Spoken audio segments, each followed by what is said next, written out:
Assalamu alaikum. Today we are going to discuss the subdivision of ट्रेकोफाइट्स psilopsida, जिसको हम सिलोफाइटा भी कहते हैं। पहले हम इसके स्पोरोफाइट को डिस्कस करते हैं। मेन प्लांट बॉडी स्पोरोफाइट, यानी बाहर जो नज़र आ रही होती है प्लांट बॉडी, वो स्पोरोफाइट है। Earliest group of vascular plants Psilopsida जो से वेस्कुलर प्लांट्स में, ये शुरू वाले यानी स्टार्ट वाले जो वेस्कुलर प्लांट्स हैं जो कि नॉन वेस्कुलर से वेस्कुलर हुए, तो ये वो हैं। तो लिहाजा ये अभी इतने एडवांस नहीं है, सिंपल ही होंगे। रूट्स आर एब्सेंट, इनमें जड़ें नहीं होती, तो उसकी जगह क्या होता है। देखिए जो स्टेम है ना, स्टेम ही दो हिस्से बनाता है। एक होता है अंडरग्राउंड, जो स्टेम का अंडरग्राउंड पोर्शन है उसे हम कहते हैं राइजोम। देखिए स्टेम का जो जेरे ज़मीन हिस्सा है, ये जो ज़मीन के ये ऊपर ज़मीन है नीचे, उसे हम क्या कहेंगे, राइजोम। और स्टेम का दूसरा हिस्सा है एरियल पार्ट। ये जो ऊपर आपको नज़र आ रहा है सारे का सारा, ये एरियल पार्ट है। एरियल ब्रांचेज, ये आपको जो ब्रांचेज नज़र आ रही हैं, ये एरियल से मुराद है हवा में जो नज़र आ रही हैं।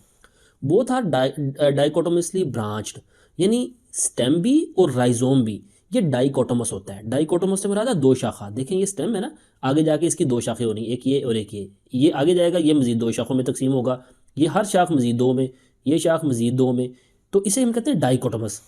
राइजोम हैव राइजॉइड्स, ये देखें राइजोम का मतलब है अंडरग्राउंड स्टेम, यानी स्टेम का वो पोर्शन जो अंडरग्राउंड है उसे हम राइजोम कहते हैं।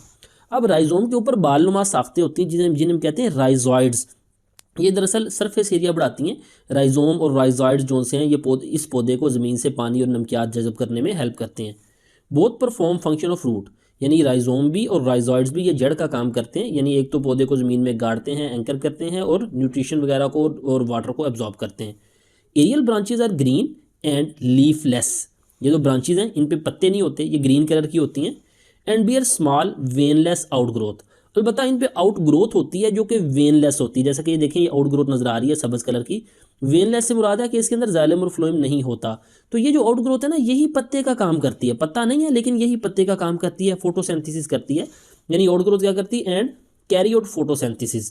वो आउट ग्रोथ भी और वो जो बाकी जो सब्ज ब्रांचेज हैं वो फोटोसिंथेसिस करती हैं। रिप्रोडक्टिव ऑर्गन्स इनमें स्पोरेंजिया होते हैं। ये जो आपको पर्पल कलर में नज़र आ रहे हैं सारे, ये स्पोरेंजिया हैं। ये मैंने बड़ी करके एक part of stem showing sporangia, ये स्टेम का एक पार्ट लिया है जो स्पोरेंजिया दिखा रहा है आपको। अच्छा, वो जो स्पोरेंजिया वो कहाँ पे लगा होता है, डेवलप ऑन ब्रांचेस, ब्रांचेस के ऊपर ही आप देख सकते हैं डायग्राम में। Internal structure of stem is simple, stem का जो अगर इंटरनल स्ट्रक्चर देखें बड़ा सादा सा होता है। Vascular tissue is narrow, vascular tissue बड़े थोड़े से नैरो से होते हैं, क्योंकि हमने कहा कि ये स्टार्ट वाले ग्रुप में जो कि नॉन वेस्कुलर से वेस्कुलर बने तो भी सादा हैं। वेस्कुलर टिश्यू नैरो हैं, सेंटर में होते हैं, एंड सॉलिड और सॉलिड होते हैं। विदाउट पिथ, उनमें पिथ नहीं होते। ये जो एडवांस वेस्कुलर प्लांट्स हैं उनके दरमियान में ना, वेस्कुलर टिश्यू के दरमियान में पिथ भी होती है, इनमें पिथ नहीं है। विद ए ब्रॉडर कॉर्टेक्स, हाँ अलबत्ता कॉर्टेक्स ब्रॉड है, क्योंकि देखिए ना वेस्कुलर बंडल्स नैरो हैं तो उसको बाहर वाला जो कॉर्टेक्स होगा वो ब्रॉड बड़ा होगा।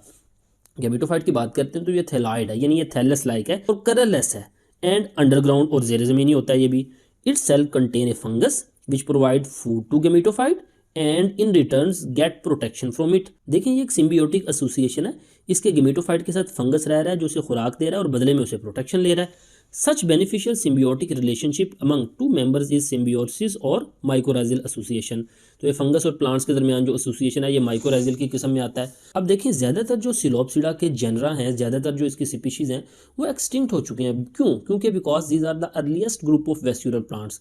तो अब एक्सटिंक्ट जेनरा जो से उसके अंदर हॉर्नियोफाइटोन, सिलोफाइटोन, कोक्सोनिया शामिल हैं, और जो लिविंग जेनरा है उसके अंदर सिलोटम और मैसिव टेरिस शामिल है। तो ये था आज का लेक्चर, मिलते हैं अगले लेक्चर के साथ। अस्सलाम वालेकुम रहमतुल्लाहि व बरकातुहू।